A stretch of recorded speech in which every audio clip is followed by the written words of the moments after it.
Hi, everyone. I'm Linda Sheldon Fell with the International Grief Institute, and this is Moments of Hope.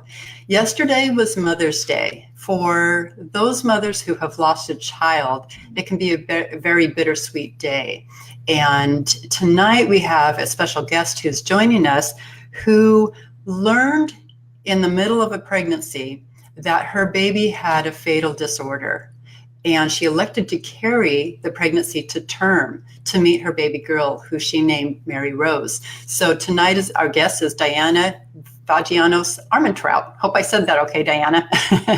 Welcome to the show. Thank you, Linda. Yeah, it's nice to have you here. You know, your story is very inspiring to me.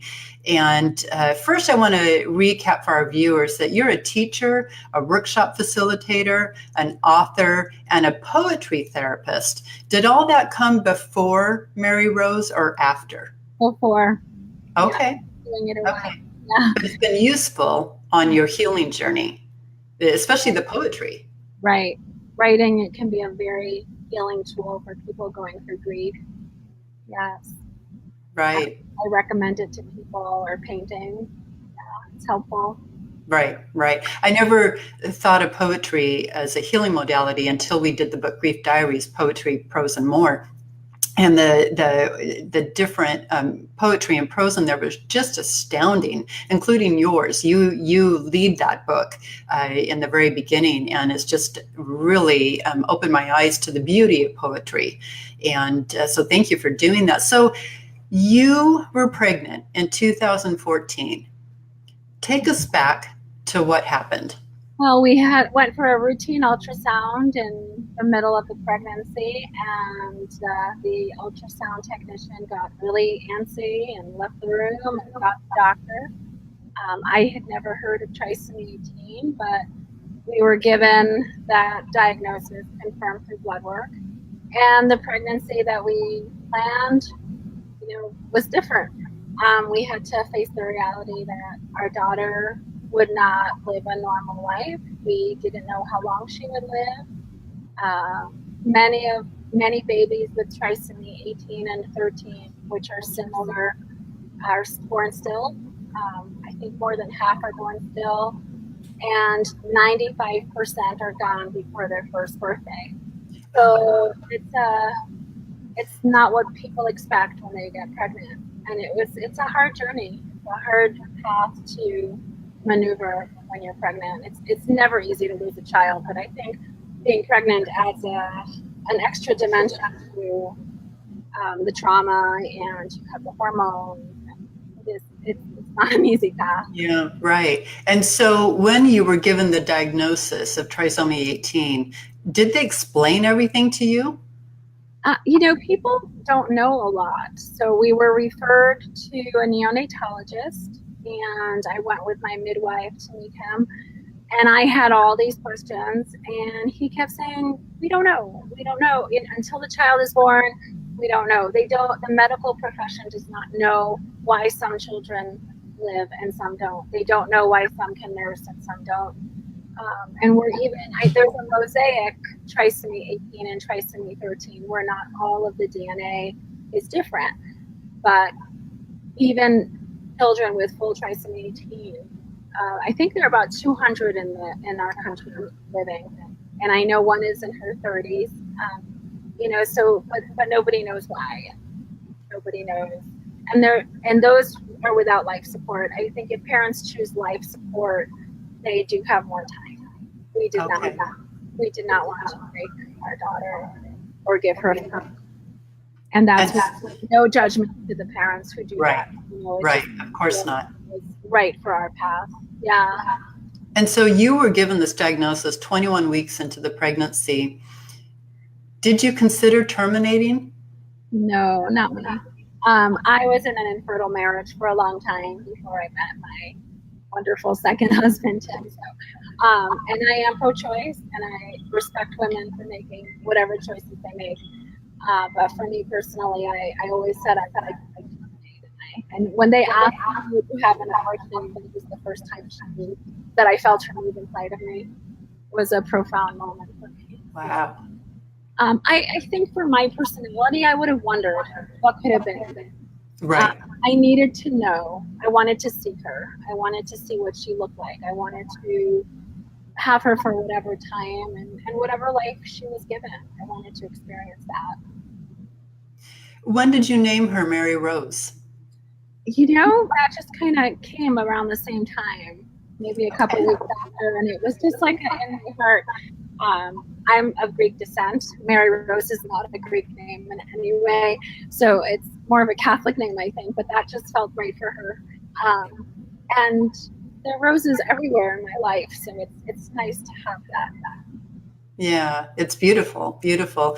And so when you were in labor, you must have been filled with fear of the unknown.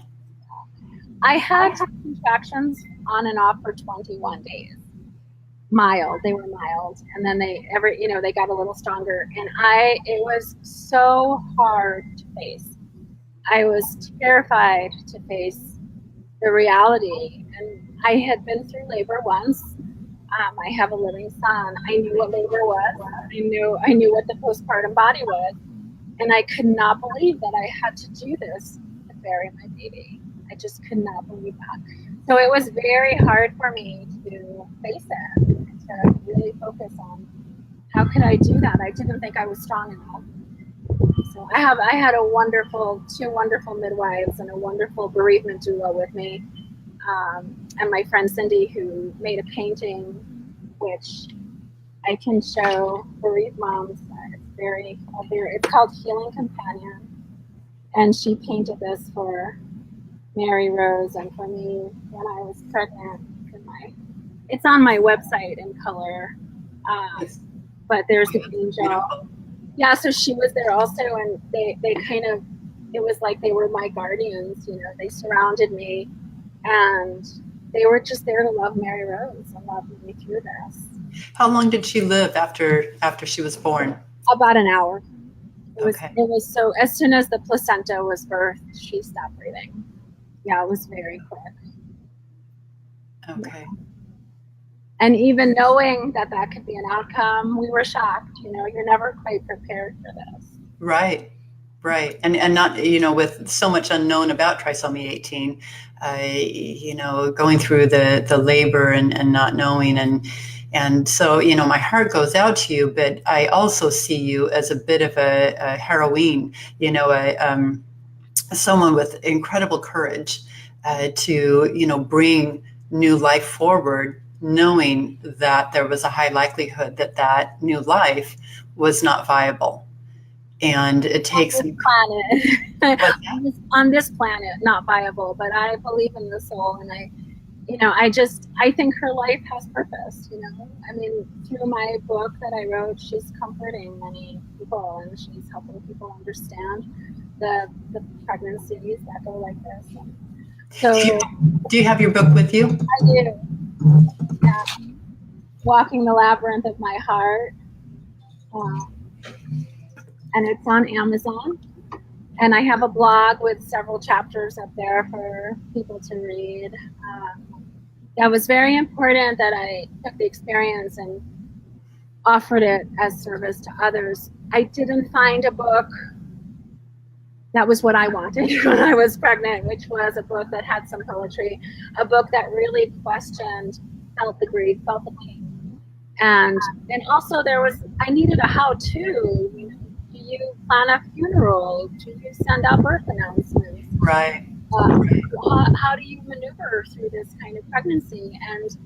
And watching people's reactions around me was insane, bizarre. It's as if people didn't see her because she was buried the day after she was born, but she didn't exist. And people don't say her name. And I think that's so valuable to bereaved mothers when people keep their children's name, vibrant and alive. Right. So what do you think, now that you've been through it and you didn't find any book that really spoke to you, so you wrote the book for other mothers who would face this at some point, behind you.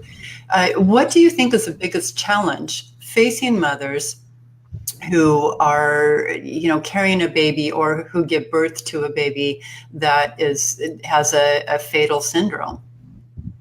I think the hardest thing is the physicality of the grief. So you have the grief and you lost your daughter, your beloved daughter, and you're shocked and you have to process that. But with the hormones and with the pregnancy, and you want to nest and you want to set up a nursery, and then your milk comes in and there's no baby, and that just seemed like the cruelest moment. I was so upset when the milk just came in. And then what I didn't know is that it's not the baby's cries that wakes you up at night, it's the hormones. So I would wake up at night for weeks looking for my baby. Where's my baby? And the same exact thing I did for my son when he would cry is what I would wake up and look around for her if I heard her. So physicality, it's harder to lose weight when your baby doesn't live. It's harder to, and for me, I had some chronic back pain during the pregnancy, and I'm finally getting over it 3.5 years later. I finally found a physical therapist with pelvic floor and abdominal. So it's a long journey, and I don't know. I don't think one is more painful than the other, but I think that physical part of the path is so hard. I mean, the milk was brutal, and I have a chapter. It's on my blog too. How to stop the milk, when your baby is gone, and what do you do? Right, when there's no baby to put to the breast. Yeah. And I think that's what is very unique about this type of loss is those kind of dynamics. Your milk coming in and there's no baby to, nourish, and the emotions that you face. The pregnancy hormones themselves make our emotions very intense. Right. And, coupled that with grief, did you have a lot of support in the aftermath? I had some support. I would have liked more. I think a lot of our churches and parishes are not prepared. I think there's a lot more support for living babies and their families. People do the food chain, the food thing, and the meal train. That's what I was. And there's this joy, right, with those babies. And then people will take the baby so the mother can rest, or people will come over to visit. And there wasn't any of that from our parish, which was challenging. Wow. I belonged to MOPS at the time, and the moms there tried really hard to support me and be there for me. But most people don't want to talk about it. You walk into a room and you remind mothers that their children could die. And especially when you're around mothers with very young children. My son was 2.5 when Mary Rose died. I felt that people kind of, just pull away or look at you. I went to a birthday party and I saw people and they said, "You're the one." And I suppose I am, and that wasn't malicious in any way, but they told the story. I think it's unusual to carry to term. I think most pregnancies with these diagnoses are terminated. And so it's a little bit of this strangeness for people to understand. Yeah. My goodness. And so it's been 4 years. Almost. How has your grief changed in the 4 years? We know that grief never goes away. Right. But it does change. So how has it changed for you?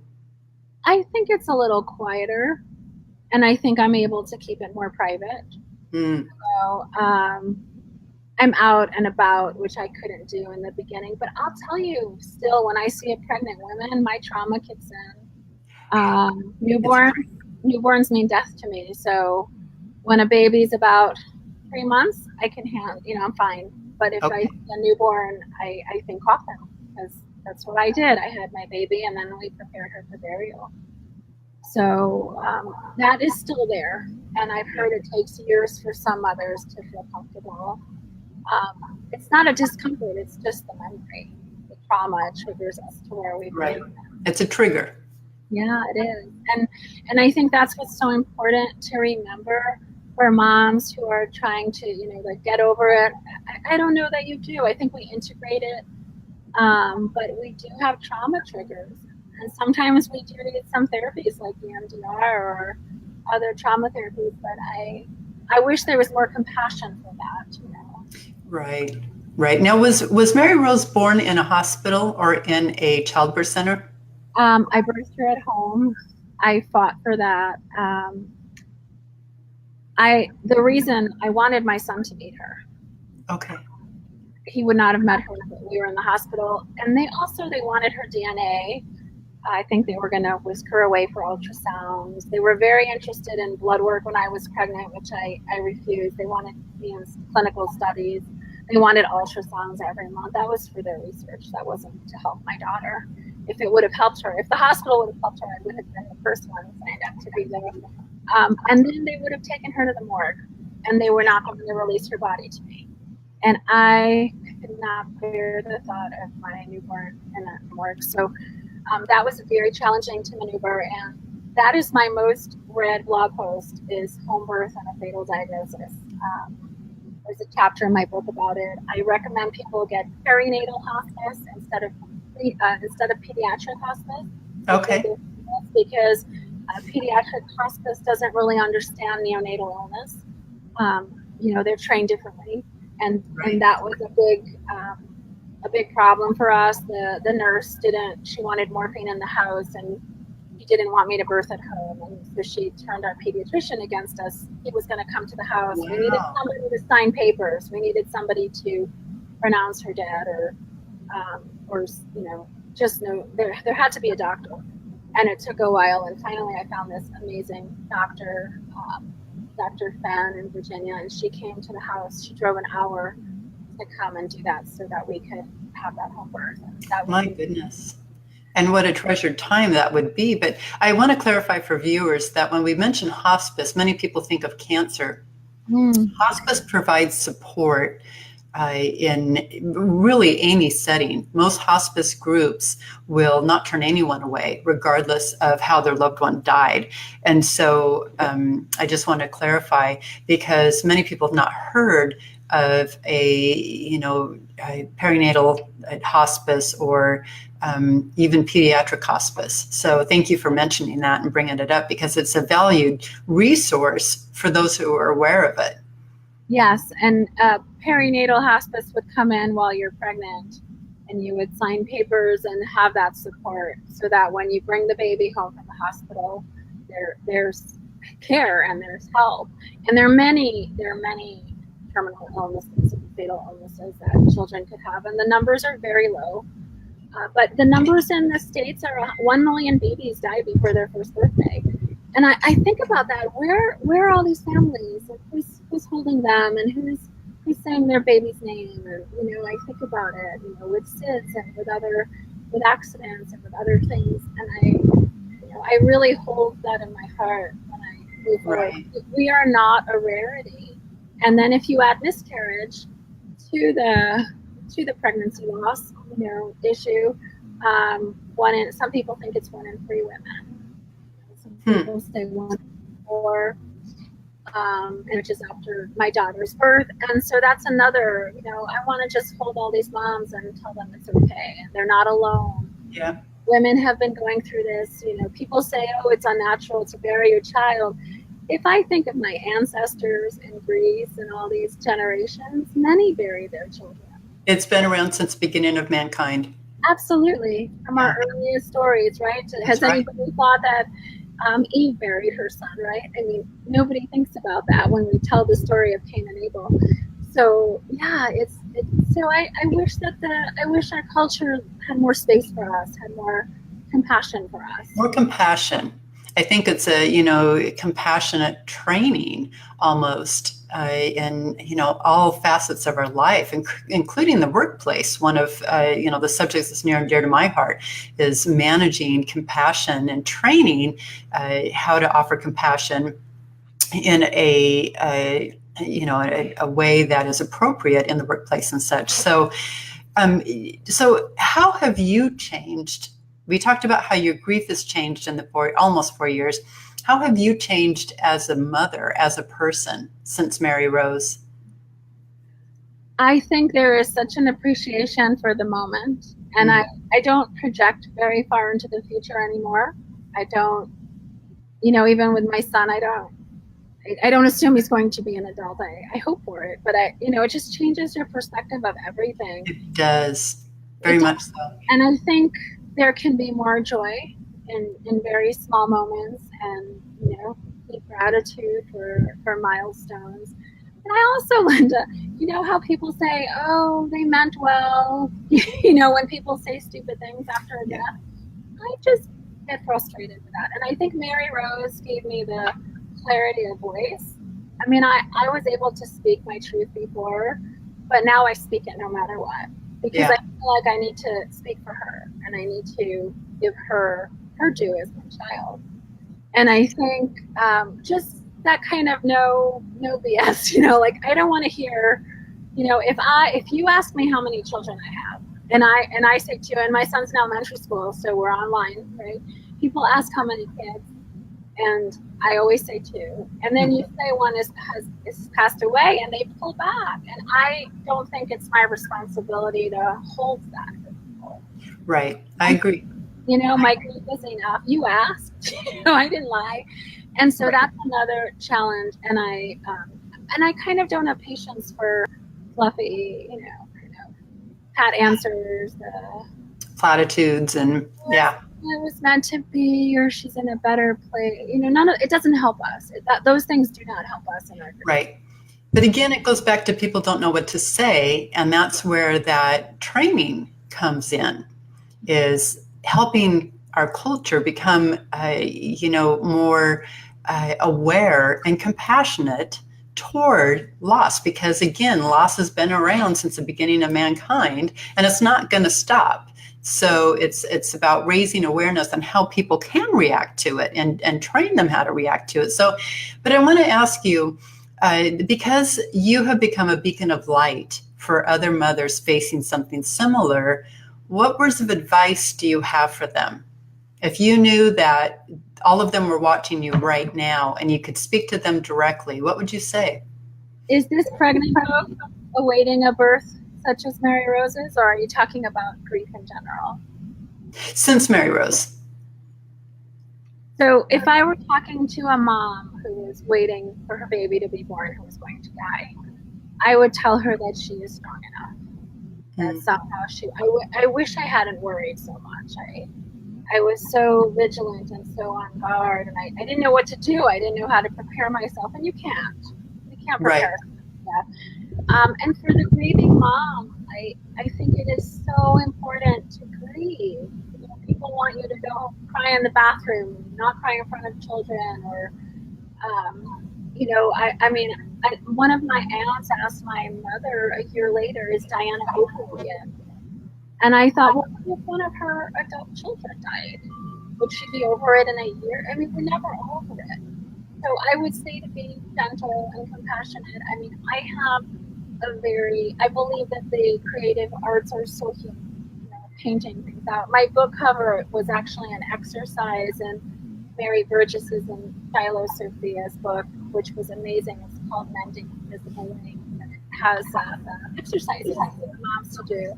And I think grief is physical, and you have to feel it in your body, and it has to progress. But I mean, I can honestly say I cry almost every day, and I was weak before, but even more so now, because I don't think Mary Rose would be 3.5. I don't think like that. I don't let myself. I don't think that. But I think she'll never have a graduation just like my son. And so, and also surround yourself with loving people who can hold you and it takes courage. You use the word courage, right? And doesn't that come from the heart in Latin? The word for the heart.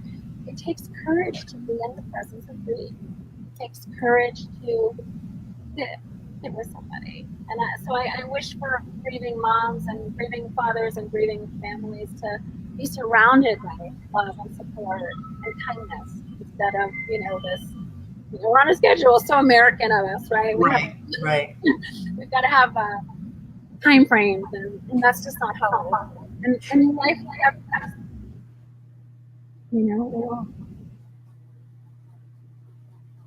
Oh, I think I lost you there. Can you hear me, Dianna? I'm here, yes. Okay, sorry about that. Yeah. You're in Colorado, so the wind's blowing. No worries. So what resources are available now for mothers who are facing a similar situation? Where do they go? Where can you point them? I'm going to say one other thing for families going through these things before we move to that question, which is to advocate for yourself, and that you have choices, and you don't have to have an abortion if the doctor strongly suggests it, just as you don't have to carry to term if that's what the provider feels, and you don't have to birth in a hospital or at home, that we have choices, and you have choices whether you want the life support, and you have choices about whether you would do a funeral and have those rituals. And I think, and again, I just feel it's because we're women, and we go to these appointments and people kind of usher us along. And I want women to advocate for themselves, to do what's the best thing for them in their circumstance. Birthing at home is not for everybody, and that's okay. But it's what I wanted. And that hour I had with her without anybody bothering me was precious for me. Oh my gosh. That's what I wanted. What a gift. But you had to fight for that. You had so hard. It was really hard. Your question for resources. So I'm just going to look in my book a second. So Now I Lay Me Down to Sleep is a fantastic nonprofit that has professional photographers who volunteer to photograph babies. And you think, well, who would want pictures of a baby who has died? And they're precious to us. We need them because we don't have the years of photos. So I recommend them. Dr. Jessica Zucker is fantastic. She's on Instagram. I had a miscarriage. She's got cards for miscarriage loss and infant loss. FARE is Pregnancy and Infant Loss Support, nationalshare.org. Isaiah's Promise is a wonderful nonprofit that supports parents, and they'll send a gown for the baby and some presents so that you can honor the baby. That's the other thing people don't do. If the baby's going to die, the baby doesn't get anything, and you don't have those precious little moments and things. And I have a little box of Mary Rose's things, some onesies that my midwife and doulas painted, and all this really special treasures, but most people do not do that. And then for Trisomy 18, you have trisomy.org and you have trisomy18.org. And very much I recommend perinatal hospice. We did not have one where we were in Virginia at the time, but if you can get that kind of support. And there are bereavement doulas as well. They're being trained. Amy Wright Glenn is running the Institute of Birth, Breath, and Death. And she's training all over the world. She's training doulas on how to do this. Wow. Work. That's another, my bereavement doula who held my baby who was dead, where some put into me. He held her with such love. And, that picture's on my website as well. There's a post on Leslie. We have all these amazing, opportunities, but we don't know about them. And we have to. Right. And what good are they if we don't know about them? So thank you for sharing those resources for parents to look into. So before we go, yesterday was Mother's Day, and you have a son, a living son, and you have Mary Rose. How was it for you yesterday? Hard. Yeah.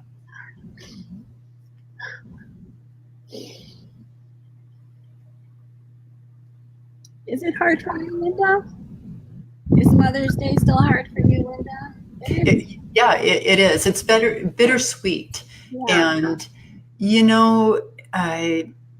we have such sadness in our heart for, from the time our children are little and they go to preschool and then, school, they bring home something they made in class for Mother's Day. Right. And as they get older, they make you, things that are more developed. So, maybe pottery or this or that. And when we lost our daughter, she was 15. And the final Mother's Day gift that she gave me was a secondhand stool that she bought at a thrift store. And she designed all over it with paint and chalk. And it said Happy Mother's Day with all her artwork. And she was really a creative soul. And that became such a precious gift for me because I won't get any more Mother's Day gifts from her. And so, when some people would think a secondhand stool, Precious. but to me, it means the world. And so Mother's Day is bittersweet. It's a time to reflect upon the joys of parenting and being a mother. And to me, it's the most honored profession in the world. It's not a profession. It's a, how do you describe motherhood? It's the most incredible journey a woman can ever take. Right. And I treasure it above and beyond anything. But there's also that sadness of, losing a child. And, we have this perception in our culture that at some point you're going to move on, right? And so with death, it's not something you move on from. You integrate it into your soul and you carry it forward. And so there's going to be times such as your child's birthday. And for you, the birthday is also the death day. Right. And, for others, bereaved mothers, that birth and death day are different days, but they're painful. And, and so Mother's Day is bittersweet. And it holds both joy and sorrow. For moms who lost through miscarriage and stillbirth and, those early infant losses. Now, if a baby dies at 3 months from SIDS or something else, you do have a sense of the personality. But for us, we have nothing. We have an hour, we have a handprint or a footprint, and so there are no objects, and we don't know if our child would have liked this or that, or so that's hard also in a different way. And I have to say there are mothers who have no living children, and and mothers who had a couple of stillbirths or a couple of miscarriages and a stillbirth, and where do they fit into our culture? So this word mother, I think it's fraught with some tension, because being a mother is a wonderful thing, but they're mothers too. I believe that motherhood starts in conception, and so what do we do for those folks? That's also hard. And to me, because in my line of work, I know quite a few mothers who have no living children, and they have had that question on their heart: am I still a mother? Well, to my mind, once a mother, always a mother. Yes, you're still a mother, and that's our important culture doesn't acknowledge it. Especially when they're early losses. Especially when they're so early and people didn't meet the baby, or there wasn't a ceremony or whatever. I think it's even harder, but because it's not recognized. So well, thank you so much, Dianna, for joining us tonight, and especially for sharing your heartfelt journey. Just 4 years in, less than 4 years in, with yesterday being Mother's Day. It's your journey, as hard as it is, it's such a testament about a mother's love. And with yesterday being Mother's Day, I can't thank you enough for joining us tonight and sharing your journey. How can our viewers contact you if they have a question? Well, my website is Dianna with 2 N's, Dianna, Vagianos, Vagianos.com. My book is on Amazon. It's Walking the Labyrinth of My Heart. I'm on Instagram as Labyrinth of My Heart, and I have a grief page on Facebook called Labyrinth of My Heart, and my writer page is there also. Great. Thank you so much. Yeah. Big hugs to you. And, thanks, Linda. Wishing you a peaceful and gentle Mother's Day yesterday and from here on out. Thank you, Linda. All right. Well, thanks so much for joining me tonight, and you have a wonderful evening. Thanks, Dianna. Take care.